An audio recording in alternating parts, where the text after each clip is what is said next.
Hello everyone. आज का हमारा जो पहला क्वेश्चन है वो नागरिकता से लिया गया है। और आज पहली क्लास है इसलिए थोड़ा सा बता देता हूँ। इस क्लास में 10 क्वेश्चन होंगे जिसमें यूपीएससी के पीवाईक्यू होंगे और अभी के जो करंट अफेयर हैं उस करंट अफेयर से रिलेटेड कुछ क्वेश्चन भी होंगे शामिल। ठीक है, तो डेली हम लोग 10 क्वेश्चन देखेंगे। ये रात को रोज 11 बजे 10 साढ़े 10 या 11 बजे के करीब आ जाएगी। ठीक है, ये डेली क्लास आएगी, है ना। तो चलिए शुरू करते हैं। आज से हम इन 10 क्वेश्चंस की प्रैक्टिस जो कि डेली करना है हमें।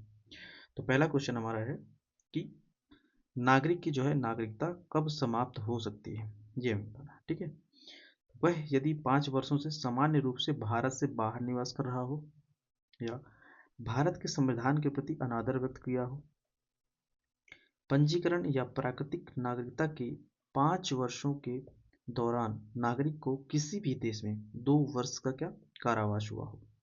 हमें सही कथन का उत्तर देना है। ठीक है, आप अपने आंसर्स कमेंट में लिखते जाइएगा और अपना खुद एनालिसिस कर लीजिएगा कि आप इन 10 क्वेश्चनों में कितने क्वेश्चन सही कर पा रहे हैं और आपका लेवल कहाँ तक है। खासकर उन लोगों के लिए ज़्यादा है जो अपने आप को पॉलिटी जैसे सब्जेक्टों में बहुत दिग्गज समझते हैं कि हमारे तो ये गलत हो ही नहीं सकता। तो आप इससे डेली 10 क्वेश्चन के सीरीज में अपने आप को आजमा सकते हैं कि आपकी तैयारी कितनी सही जा रही है। चलिए हम देख लेते हैं इसका आंसर। तो जो हमारा पहला स्टेटमेंट कह रहा है कि सामान्य रूप से भारत में बाहर निवास करता है 5 वर्ष, तो यहाँ पे 5 वर्ष नहीं है बल्कि 7 वर्ष है। ठीक है, अगर 7 वर्षों से भारत के बाहर निवास कर रहा है तो उसकी नागरिकता क्या हो जाएगी, समाप्त हो जाएगी। वहीं दूसरा सही है कि यदि भारत के प्रति अनादर व्यक्त करता है संविधान के प्रति तो उसकी नागरिकता चली जाएगी।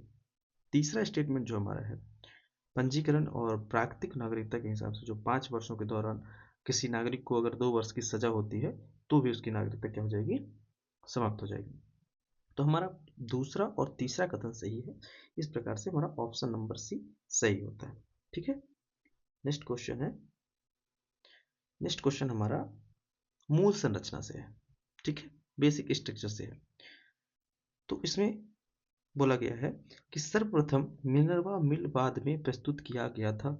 फिर संविधान संशोधन करने की जो संसद की अत्यधिक शक्ति का समर्थन करता है, अत्यधिक शक्ति का समर्थन करता है ना। ये इंग्लिश में भी दिए हुए हैं, एब्सोल्यूट पावर का समर्थन करता है ना। तो अब ये इनमें से हमें क्या सही क्वेश्चन बताना है कि सही कौन सा है ऑप्शन। ठीक है, तो पहला ऑप्शन कहता है कि सर्वप्रथम मिनर्वा मिलवात से, तो ये आंसर क्वेश्चन में आपका स्टेटमेंट गलत हो जाता है क्योंकि ये केशवानंद भारती केस से हुआ था। ठीक है ना, केशवानंद भारती केस में। ठीक, केशवानंद भारती केस 1973। आप लोग अपना लिखते जाइएगा कमेंट में या अपनी कॉपी वगैरह में कहीं भी। ठीक है, अपने क्वेश्चंस फिर कमेंट करके बता दीजिएगा कि कितने क्वेश्चन सही हुए हैं। ठीक, दूसरा स्टेटमेंट कहता है कि ये अत्यंतिक चाबी इसमें एब्सोल्यूट पावर को जो है, एब्सोल्यूट पावर का क्या है, समर्थन करता है। तो हमारा जो ये भी है तो एक्सक्लूसिव पावर नहीं है भैया, है ना। ये नहीं है, असीमित शक्ति नहीं है। इसमें सीमित है कुछ इसके प्रति, है ना, जो मूल ढांचे को प्रभावित न करे ऐसी विधियों के लिए संसार, है ना। तो इसके दोनों ही ऑप्शन क्या हो जाते हैं, गलत हो जाते हैं। और ये, है ना, तो इसका ऑप्शन नंबर डी सही आंसर है। ठीक है, नेक्स्ट, हाल ही में स्थापित हल्दी बोर्ड, ये बहुत इंपॉर्टेंट है। हल्दी बोर्ड का गठन ये पिछले साल यूपीएससी का क्वेश्चन भी रहा है ना। तो पहला स्टेटमेंट है कि बोर्ड का गठन हल्दी उत्पादनों के अनुसंधान विकास को प्रोत्साहन देने के लिए किया गया। दूसरा है कि वाणिज्य एवं उद्योग मंत्रालय के तहत इसे संचालित किया जाता है। और तीसरा है कि इसका जो मुख्यालय है वो केरल में स्थापित है। हमें यहाँ पे सही कथन का क्या चुनाव करना है। ठीक है, तो पहला जो बोला है इसमें कि बोर्ड जो है प्रोत्साहन अनुसंधान एवं विकास के लिए है, एकदम सही है। दूसरा इसका जो मंत्रालय है ये वाणिज्य एवं उद्योग मंत्रालय है, तो ऑप्शन नंबर 2 भी सही हो जाता है। वही तीसरा नंबर जो है ये मुख्यालय, तो मुख्यालय इसका तेलंगाना में है, ना कि केरल में है। ठीक है, इसका मुख्यालय कहाँ पर है, तेलंगाना में है। इस हिसाब से हमारा आंसर कौन सा सही हो जाता है, पहला नंबर हमारा आंसर सही हो जाता है। ठीक है, तो पहला स्टेटमेंट हमारा सही है, 1 और 2 हमारे सही है, तीसरा गलत है। ठीक है, नेक्स्ट हमारा क्वेश्चन है कि भारत भारत पोर्टल जिसका उद्देश्य पारदेशिक अपराधों से निपटने के लिए भारत के प्रयासों को सशक्त करना और निम्नलिखित में से एक एजेंसी द्वारा विकसित किया गया है। मतलब ये बोला गया है कि जो भारत पोल है वो किसके द्वारा क्या किसके द्वारा किया गया, विकसित किया गया है। ठीक है, तो इसमें ऑप्शन में है कि सीबीआई द्वारा, केंद्रीय जांच ब्यूरो द्वारा, या ईडी प्रवर्तन निर्देशालय द्वारा, या भारतीय वन्यजीव संस्थान द्वारा, या भारतीय वन्यजीव ट्रस्ट द्वारा।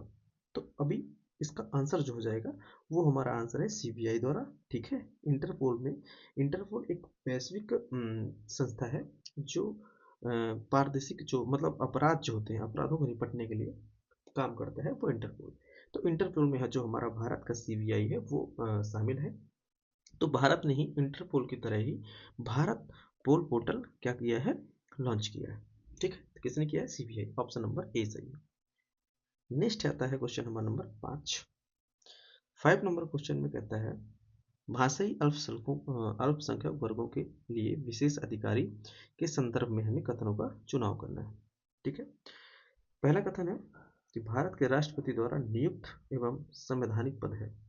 भारत के राष्ट्रपति द्वारा नियुक्त एक संवैधानिक पद है।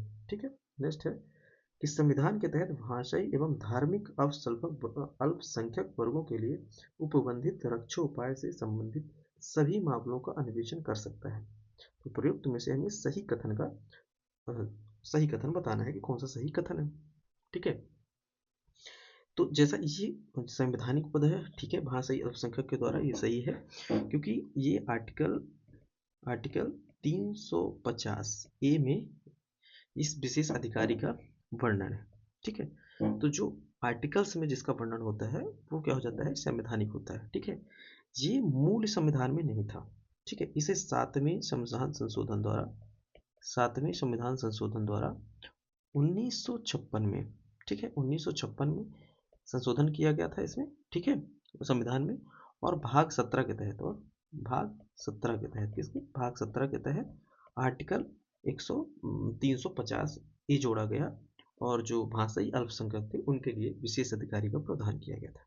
ठीक है, सेकेंड स्टेटमेंट कहता है कि भाषाई और धार्मिक अल्पसंख्यकों पर, तो यहाँ पे जो भाषाई बस के लिए, ना कि धार्मिक के लिए, तो ये धार्मिक अगर नहीं होता तो हमारा क्वेश्चन क्या हो जाता, सही हो जाता। तो धार्मिक नहीं है, अर्थात ये हमारा दूसरा स्टेटमेंट गलत हो जाता है, और इसका आंसर हो जाएगा केवल एक सही है। ठीक है, केवल एक सही है। नेक्स्ट, अब बात आती है, अब यहाँ पे महाधिवक्ता के बारे में पूछा गया है। ठीक है, तो भारत का महाधिवक्ता, ठीक, पहला स्टेटमेंट है कि भारत का जो महाधिवक्ता का पद है वह एक संवैधानिक पद है। दूसरा स्टेटमेंट है कि भारत जो महाधिवक्ता है और महान्यायवादी दोनों ही संसद की कार्यवाही में भाग ले सकते हैं। तो हमें सही कथन का चुनाव करना है। ठीक है, तो इसमें सही कथन का चुनाव करना है। ठीक है, तो अब हम देखते हैं कि जो भारत का महाधिवक्ता पद है, ठीक है, ये महाधिवक्ता पद संवैधानिक नहीं है। ठीक है, महाधिवक्ता पद जो है ये संवैधानिक नहीं है, क्योंकि इसे महान्यायवादी के, इसे जो महान्यायवादी होता है, ठीक है, महान्यायवादी के सहायता के लिए, ठीक है ना, सहायता के लिए इस पद का सृजन किया गया है। ठीक है ना, सहायता के लिए। अब हम बात करते हैं कि महान्यायवादी किस आर्टिकल में है, तो महान्यायवादी सबका आर्टिकल है 76 में। 76 में महान्यायवादी के बारे में बताया गया है, और ये इसकी सहायता के लिए महाधिवक्ता है। तो ये संवैधानिक पद नहीं है, जबकि महान जो महान्यायवादी है ये एक संवैधानिक पद है। ठीक है, तो महाधिवक्ता नहीं है, ऑप्शन नंबर 1 गलत हो जाता है। दूसरा बोला है कि महाधिवक्ता एवं जो हमारे महान्यायवादी हैं दोनों इस संसद की कार्यवाही में भाग ले सकते हैं। तो ये गलत है, क्योंकि महाधिवक्ता जो है वो नहीं ले सकता, बल्कि महान्यायवादी ले सकता है। किस आर्टिकल के थ्रू ले सकता है, तो आर्टिकल 88 के थ्रू महान्यायवादी जो है वो संसद के कार्यवाही में भाग ले सकता है। ठीक है, तो इस हिसाब से हमारा क्वेश्चन आंसर हो जाता है ऑप्शन नंबर डी, दोनों ही गलत हैं।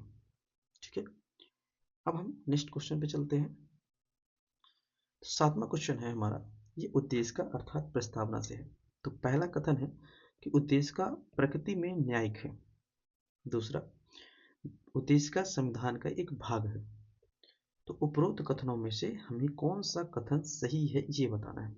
ठीक है, तो उपरोक्त कथनों में से कौन सा कथन सही है, आप लोग अपने आंसर्स जरूर नोट कर लीजिएगा, और लास्ट में हमें कमेंट करके बताइएगा कि आपने कितने क्वेश्चन सही किए, या नहीं भी बताइएगा तो अपने आप को खुद सेल्फ एलिब्रेट कर लीजिएगा कि आपने वही कितने सही किए हैं, आपकी तैयारी कितनी अच्छी है। ठीक है, तो इसका आंसर हम देखते हैं। तो यहाँ पे बोला गया है कि न्यायिक प्रकृति की, न्यायिक प्रकृति मतलब न्यायालय में इसकी मतलब कहा जाए न्यायालय में याचिका दायर कर सकते हैं, पुनरावलोकन। ठीक है, तो ये गलत है क्योंकि उद्देशिका का न्यायिक पुनरावलोकन नहीं हो सकता, यह एक गैर न्यायिक है। ठीक है ना, यह क्या है, गैर न्यायिक है। वही उद्देशिका संविधान का भाग है।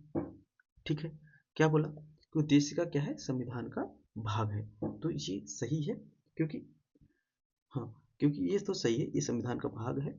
किस बाद में बोला गया था, किस बाद में बोला गया था कि ये संविधान का भाग है, ये थोड़ा मुझे कमेंट करके बताइएगा। ठीक है, तो इसका आंसर हमारे क्या हो जाएगा इस हिसाब से, पहला कथन गलत है और दूसरा सही है। ये हमारा डी नंबर पे है कि पहला कथन दूसरा सही है, तो डी नंबर आंसर इसका हो जाएगा, पहला गलत और दूसरा सही है। नेक्स्ट है वित्त आयोग से क्वेश्चन है। ठीक है, वित्त आयोग जो है, वित्त आयोग से क्वेश्चन है और इसमें बोला गया है कि यह एक अर्ध न्यायिक निकाय है जिसका गठन राष्ट्रपति द्वारा प्रत्येक 6 वर्षों में किया जाता है। दूसरा है कि किसी उच्च न्यायालय के मुख्य न्यायाधीश को इसका अध्यक्ष नियुक्त किया जाता है। ठीक है, तीसरा है कि इसकी अनुशंसा केवल सलाहकारी प्रवृत्ति की होती है। उपरोक्त कथनों में से हमें सही कथन का चुनाव करना है। ठीक है, तो मैं आपको पहले बता दूं, आप अपना आंसर कमेंट करें या अपनी कॉपी में लिखें। उससे पहले मैं बता देता हूं कि जो वित्त आयोग है हमारा 280 आर्टिकल में है। ठीक है, 280 आर्टिकल में हमारा वित्त आयोग है। दूसरी चीज, यह एक अर्धन्यायिक निकाय है, ये सही है।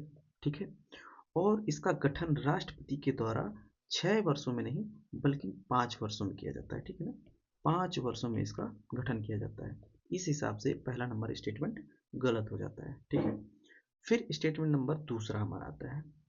ठीक है, कि इसकी जो नियुक्ति है वो उच्च न्यायालय के न्यायाधीश के मुख्य न्यायाधीश के रूप में कर जाते हैं। ठीक है, तो इसमें कितने सदस्य होते हैं, तो ये 5 सदस्यीय कहा जाए तो 5 सदस्यीय निकाय होता है जिसमें एक अध्यक्ष होता है और 4 अन्य सदस्य होते हैं। ठीक है, इन सभी को या तो लोक कार्य का अनुभव हो, ठीक है, या तो लोक कार्य का अनुभव हो, ऐसे व्यक्ति को ही हम क्या करते हैं, नियुक्त किया जाता है, चाहे वो कार्यपालिका का हो से संबंधित हो या विधायिका से हो या न्यायपालिका से हो। ठीक है, इसकी एक कंडीशन है कि लोक कार्य का अनुभव रखने वाला व्यक्ति इसमें होगा। ठीक है, तो जो हमारा आंसर है अर्धन्यायिक है 6 वर्ष में, ये तो गलत हो गया। ठीक है, अब ये तो सही हो गया कि उच्च न्यायालय के न्यायाधीश को मुख्य नियुक्त किया जा सकता है। ठीक है, फिर है कि केवल सलाहकारी प्रवृत्ति है, तो ये भी सही है, तो हमारा ऑप्शन 2 और 3 सही है। इस हिसाब से केवल 2 सही है, ऑप्शन नंबर बी इसका सही आंसर हो जाएगा। ठीक है, अब हम चलते हैं 9th नंबर पर। ठीक है, बहुत ही इंपॉर्टेंट क्वेश्चन यही लिए गए हैं इसमें। जो लोग लगातार टेस्ट सीरीज लगा रहे होंगे उन्हें पता भी होगा कि क्वेश्चन कहाँ से लिए गए हैं। ठीक है, तो ये हमारा 9 नंबर क्वेश्चन है कि संयुक्त राज्य अमेरिका में जो नोरा वायरस के मामले में उल्लेखनीय वृद्धि दर्ज की गई है, वो नोरो वायरस जो है वो प्रसारित होता है, किससे प्रसारित होता है ये हमें बताना है। ठीक है, तो प्रदूषित भोजन एवं जल के सेवन से, दूसरा मलाशय या मुख मार्ग से, ठीक है, संक्रमित व्यक्ति के सीधे संपर्क में आने से, जैसे हाथ मिलाना। तो उपरोक्त कथनों में से हमें क्या सही का आंसर देना है कि ये तीनों में क्या सही है, ये जो वायरस है ये तीनों से फैलता है कि नहीं फैलता है। ठीक है, तो इसके हम आंसर की बात करें तो ये प्रदूषित भोजन और जल से भी होता है, मलाशय मुख से भी हो सकता है और संक्रमित व्यक्ति के पास में आने से भी हो सकता है। इस हिसाब से हमारा आंसर डी सही हो जाता है। ठीक है, तीनों सही है।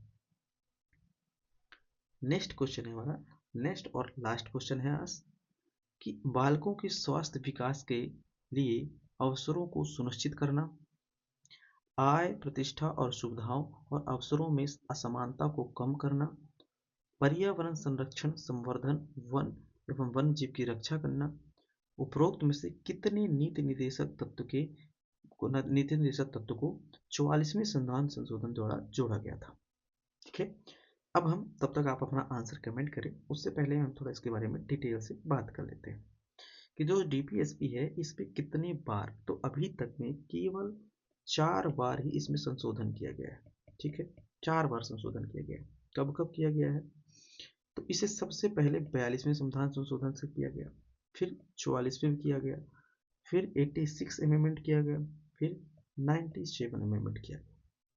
ठीक है, अब इसमें बात कर लेते हैं कि 42वें संविधान संशोधन में क्या क्या ऐड किया गया। तो इसमें इसमें आर्टिकल नंबर, मैं यहाँ लिख देता हूँ, आर्टिकल नंबर 39 है ना, 39, जो बालकों के स्वास्थ्य संबंधी विकास के बारे में बात करता है। ठीक है, जो बालकों के स्वास्थ्य संबंधी की बात करता है। ठीक है, तो 39 है ना, 39 हो गया, 39 हो गया, 39A हो गया, और आपका 43A हो गया। ठीक है, और 48A हो गया। ये हमारे 42वें संविधान संशोधन से जोड़े गए, जिसमें 39 में है जो वो बालकों के स्वास्थ्य संबंधी विकास वगैरह है। ठीक है, स्वास्थ्य संबंधी विकास के लिए। ठीक, ये हो गया। 39A में क्या है? तो 39A में जो हमारा है निःशुल्क विधिक सहायता है। ठीक है ना, क्या है? निःशुल्क विधिक सहायता। ठीक, निःशुल्क विधिक सहायता के बारे में बताया गया है 39A में। वहीं 43A का, 43A में उद्योगों के संवर्धन के लिए बात की गई है। ठीक है, उद्योगों के प्रबंधन में, उद्योगों के प्रबंधन में क्या किया गया है? कर्मचारियों का योगदान की बात की गई है। ठीक, वहीं 48A में पर्यावरण से संबंधित है। ठीक है, पर्यावरण के संवर्धन, वन्य जीव, वन्य और वन्य जीव की रक्षा, जो कि हमारा स्टेटमेंट 3 में है। ये है 48A। ठीक है, 48A। ठीक है, इसमें हमें क्या बताना था? 44वें संविधान संशोधन जोड़ा को इसको जोड़ा गया है। ठीक है, फिर हम आते हैं अब 44वें संविधान संशोधन। अब यहाँ पे 44वें संविधान संशोधन की बात करते हैं। जो 84वां 44 अमेंडमेंट हुआ, उसमें क्या क्या जोड़ा गया? तो उसमें आर्टिकल जो जोड़ा गया 38 आर्टिकल जोड़ा गया, जो कि आय और प्रतिष्ठा की, जो ऑप्शन नंबर 2 में है। ठीक है, 38 दीजिए, 44वें संविधान संशोधन जोड़ा गया है ना, और ये वाला 42वें में जोड़ा गया, और ये भी 42वें में जोड़ा गया। ठीक है, तो इसमें आंसर तो हमारा केवल एक हो जाएगा। ठीक, अब थोड़ा सा हम यहीं पे बात कर लेते हैं एक नई सीट लेके, कि जो 86 अमेंडमेंट हुआ, संविधान संशोधन हुआ, ठीक है, उसमें क्या जोड़ा गया? तो 86 अमेंडमेंट पे हमारा आर्टिकल 45 जोड़ा गया। ठीक है, आर्टिकल 45 में क्या है कि 6 वर्ष से कम आयु के जो बच्चे होंगे, ठीक है, 6 वर्ष से कम आयु के जो बच्चे होंगे, उनकी देखभाल और शिक्षा, ठीक है, उनकी देखभाल और शिक्षा से संबंधित है। ठीक, फिर एक और संविधान संशोधन बहुत इंपॉर्टेंट है डीपीएसपी के लिए, वो है 97 अमेंडमेंट। ठीक है, इसमें क्या हुआ कि इसमें आर्टिकल 43B जोड़ा गया, जिसमें ये क्या बात करता है? सहकारी समितियों की। ठीक है, सहकारी समिति की बात करता है। ठीक, तो ये हमारे कुछ इम्पोर्टेंट संविधान संशोधन रहे हैं, और ऐसे ही मैंने पीडीएफ तैयार रखा है, कल हम 11 से 20 तक देखेंगे। आज 10 क्वेश्चनों की सीरीज में कंप्लीट होती है, और आप लोग कमेंट करके बताइएगा कि इन जो 10 क्वेश्चनों के आपके आंसर थे, कितने आपने इसमें सही किए। ठीक है, और मिलते हैं हम अगली वीडियो के साथ। तब तक के लिए आप सभी को इस गुड नाइट क्लास में आप सभी का बहुत बहुत धन्यवाद। अभी तक आपने देखा और अपना मूल्यांकन भी किया होगा कि कितना सही है। ठीक है, तो मिलते हैं नेक्स्ट क्लास में, तब तक